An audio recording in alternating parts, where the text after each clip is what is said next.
Good morning बच्चों। आज हम क्लास 8 का सोशल साइंस में आज का जो हमारा चैप्टर है भारत की विदेश नीति, और आज का जो हमारा टॉपिक है पंचशील के सिद्धांत पर।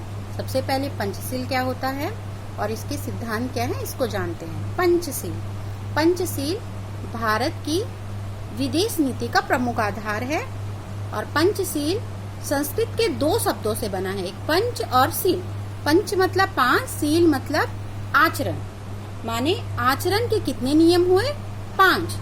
तो जो पंचशील था यह सबसे पहले तिब्बत मुद्दे पर 29 मई सन 1954 में भारत और चीन के बीच जो संधि हुई थी, ये पंचशील के आधार पर यह संधि हुई थी।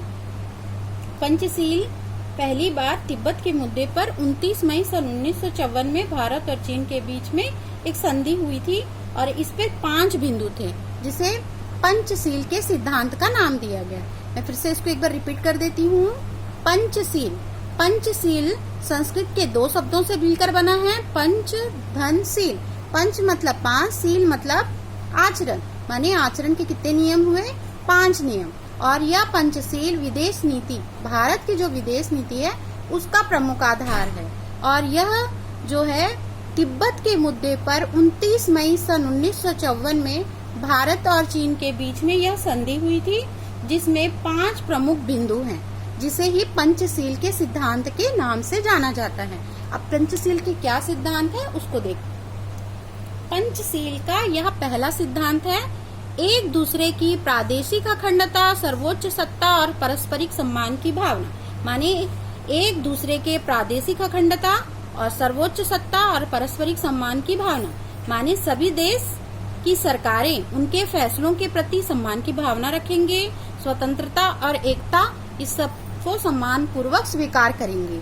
ये होता है यह पंचशील का पहला सिद्धांत। एक दूसरे की प्रादेशिक अखंडता, सर्वोच्च सत्ता, पारस्परिक सम्मान की भावना, माने सभी देश की सरकारें उनके फैसलों का सम्मान करेंगे, उनकी स्वतंत्रता एकता को सम्मान पूर्वक व्यवहार करेंगे, सम्मानता पूर्वक स्वीकार करेंगे। ये है एक दूसरे की प्रादेशिक अखंडता, सर्वोच्च सत्ता और पारस्परिक सम्मान की भावना।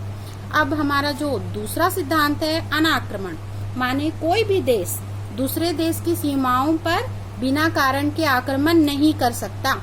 ये पंचशील का दूसरा सिद्धांत है, अनाक्रमण, माने किसी भी दूसरे देश की सीमाओं पर आक्रमण नहीं करना चाहिए, नहीं करना।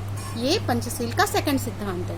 और तीसरा सिद्धांत है एक दूसरे के आंतरिक मामलों में हस्तक्षेप नहीं करना। सभी देश के अलग नियम कानून होते हैं, तो कोई भी देश दूसरे देश के किसी भी मामले में हस्तक्षेप नहीं करेगा, कोई भी रोक टोक नहीं करेगा और बदलने की कोशिश भी नहीं करेगा। ये इसका तीसरा नियम है, एक दूसरे के आंतरिक मामलों में हस्तक्षेप नहीं करना। माने सभी देशों की अपने अपने कानून व्यवस्था होती है, नियम कानून होते हैं, तो कोई भी देश दूसरे देश के कानून को बदलने या रोक टोक करने की कोशिश नहीं करेगा। ये पंचशील का हमारा तीसरा सिद्धांत है। चौथा सिद्धांत है समानता और पारस्परिक लाभ। समानता और पारस्परिक लाभ, किसी भी कारण से किसी देश को छोटा या बड़ा ना मानकर समान मानकर एक दूसरे के हितों की रक्षा करना, एक दूसरे के हितों के लिए काम करना, यही है समानता और पारस्परिक लाभ। समानता और पारस्परिक लाभ का अर्थ होता है कि किसी भी कारण से किसी भी देश को छोटा या बड़ा ना मानकर उसको उनके प्रति सम्मान की भावना रखे और एक दूसरे के हितों के लिए काम करना, यही है समानता और पारस्परिक लाभ। अब पांचवा है शांतिपूर्ण सह अस्तित्व। शांतिपूर्ण सह अस्तित्व मतलब सभी देश अपनी आजादी को बनाए रखने के लिए एक दूसरे के साथ शांतिपूर्वक मदद करेंगे। अगर उनके बीच में कोई विवाद हो जाता है या कोई समस्या उत्पन्न होती है तो वो शांतिपूर्वक पहले चर्चा करके मैत्रीपूर्ण वातावरण बनाकर फिर उसके बाद शांतिपूर्ण चर्चा करके उसको चर्चा के माध्यम से समस्या को हल करने का प्रयास करेंगे। ये हमारा पंचशील का 5वां सिद्धांत था। पंचशील के सिद्धांत क्या है आपने जाना, एक बार मैं इसको रिपीट कर देती हूँ। पंचशील संस्कृत के 2 शब्दों से मिलकर बना है, पंच धन शील। पंच मतलब 5, शील मतलब आचरण, माने आचरण के कितने नियम हुए 5 नियम। और जो यह हमारी विदेश नीति का प्रमुख आधार है। पंचशील जो है हमारी विदेश नीति का प्रमुख आधार है। और पंचशील का जो संधि थी ना, सबसे पहले तिब्बत के मुद्दे पर 29 मई सन 1954 को भारत और चीन के बीच में ये संधि करार हुई और इसके 5 बिंदु थे, जिसे ही पंचशील के सिद्धांत का नाम दिया गया था। और इन सिद्धांतों में कौन कौन से नियम आते हैं, इनको देखते हैं। पहला है एक दूसरे की प्रादेशिक अखंडता और सर्वोच्च सत्ता और पारस्परिक सम्मान की भावना। सभी देश दूसरे देश के साथ क्या रखेगा, सम्मान की भावना रखेगा और उनके स्वतंत्रता और एकता को सम्मान पूर्वक स्वीकार करेगा। ये पहला सिद्धांत। और दूसरा है अनाक्रमण। कोई भी देश दूसरे देश की सीमाओं पर आक्रमण नहीं करेगा। ये पंचशील का दूसरा सिद्धांत था या दूसरा नियम था। अब तीसरा पॉइंट में है एक दूसरे के आंतरिक मामलों में हस्तक्षेप नहीं करना।